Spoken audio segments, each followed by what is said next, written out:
So that's a nice little goal there.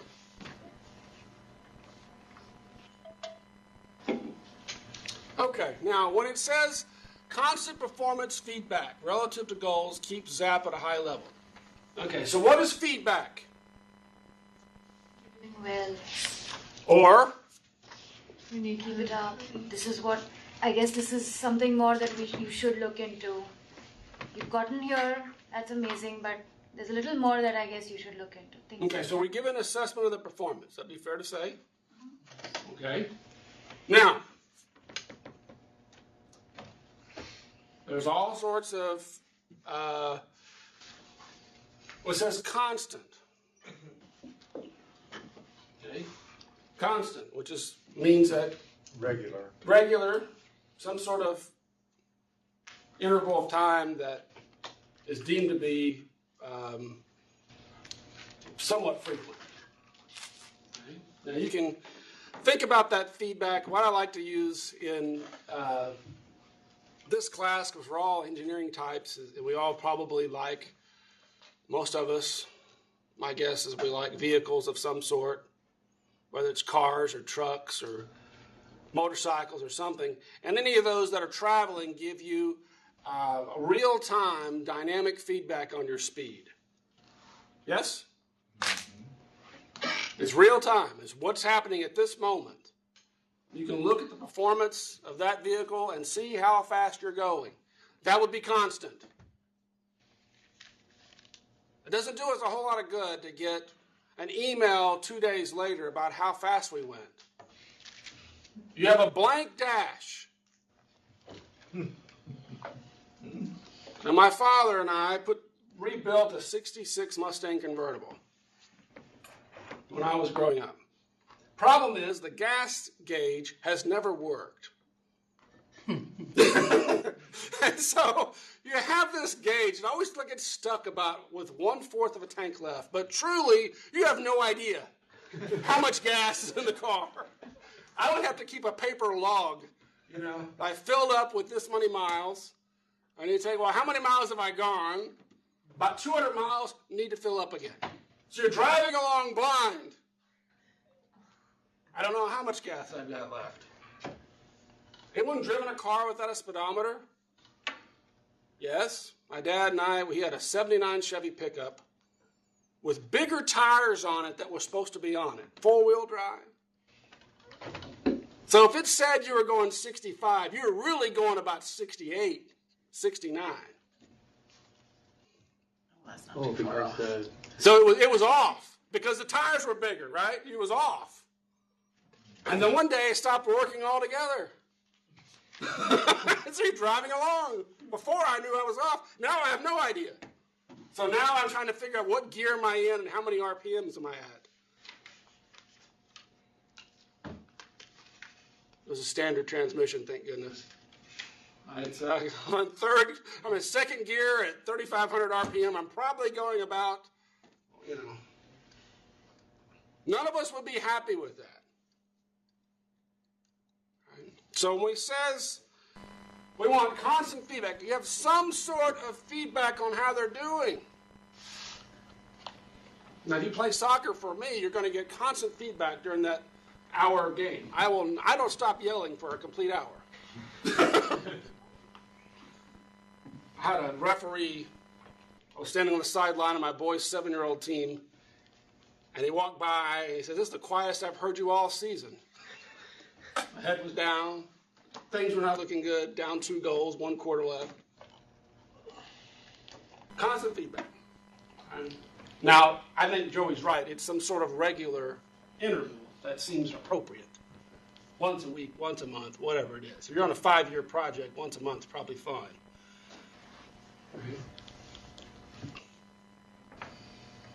Changing measurements and goals zaps people in new directions. Now, we're going to talk about in the first lecture of test 3 that what you measure is what you get.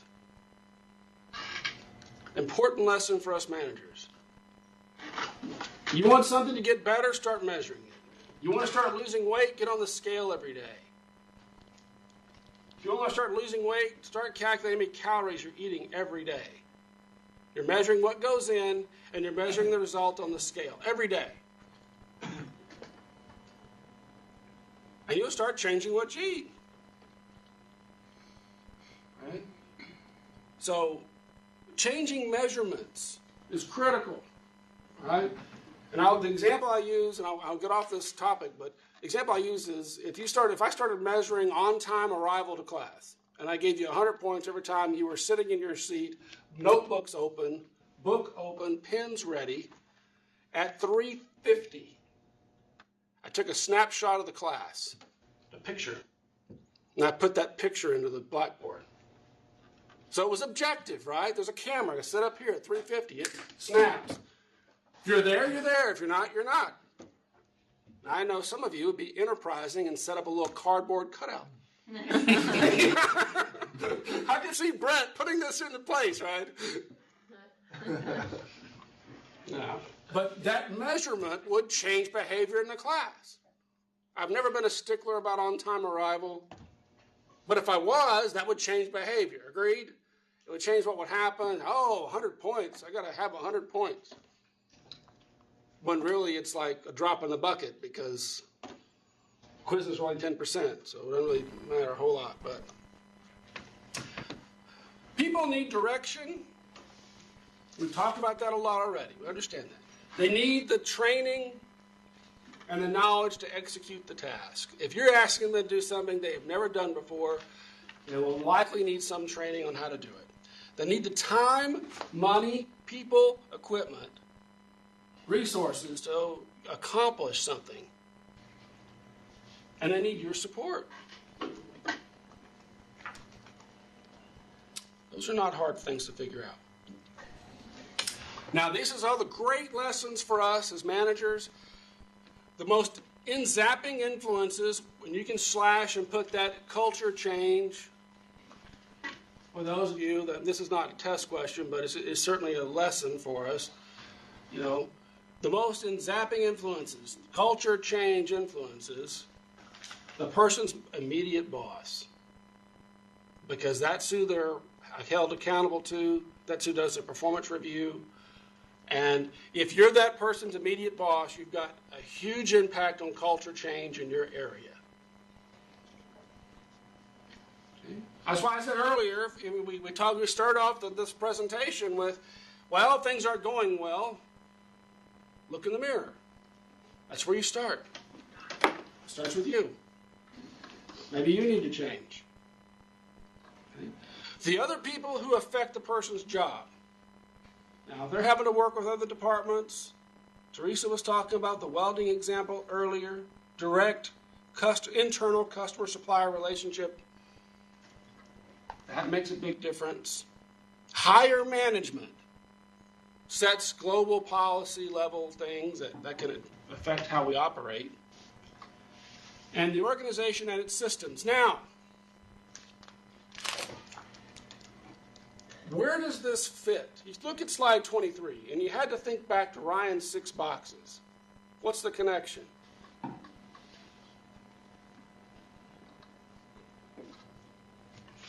For those of you who have a notebook, you can slide back to slide number 2. It's administrative systems. Teresa's right on. Gold star. And she doesn't have her notebook. But we're not going to put her on camera, because I'm going to pretend like she does have her notebook. She's right. Right? Now, if I go back there, all that is she's talking about policies and procedures and human resources, all right in there. Okay. Gets back to, the organization and systems. Right? The person's immediate boss. Where is that on my 6 boxes?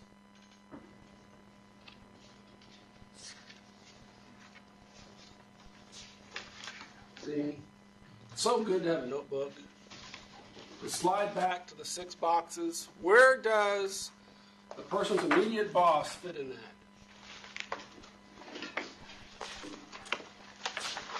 These are the beautiful questions on the test, because I'm tying the book back to our 6 boxes, right? These are the beautiful questions from my perspective. Come on now. The person's immediate boss is? Communication. No, come on. Building a line leadership. It's building a line leadership. Brent gets the gold star. All right? But you're talking about, when we talked about leadership, that leadership influences everybody that works for them. If you got the wrong person who's completely opposite of what you're trying to do and trying to throw a wrench in what's going on, then you got to move them around to somewhere else. Okay. So a lot of good stuff there. Slide 23. How does that compare to Ryan's 6 boxes? Well, that'd be a great thing to ask. Man. And who said watching the videos is a waste of time? Okay. So your role as management, protect people from sapping influences. Move those sapping middle managers out of those spots. Yes? Change sapping policies. All right? We said policies. The organization and its systems. Policies and procedures. Human resources. You got to change that. Look at that. Ensure the ability of subordinate managers. Ooh, there's box 3. Yes? Building a line leadership. There it is. So I'm going to have to be the model of Zapp, which goes back to our leadership presentation. Be the role model. That's not new information. That's old information for us. Coach. Again, we've talked a lot about that. And reward performance is what from the 6 boxes?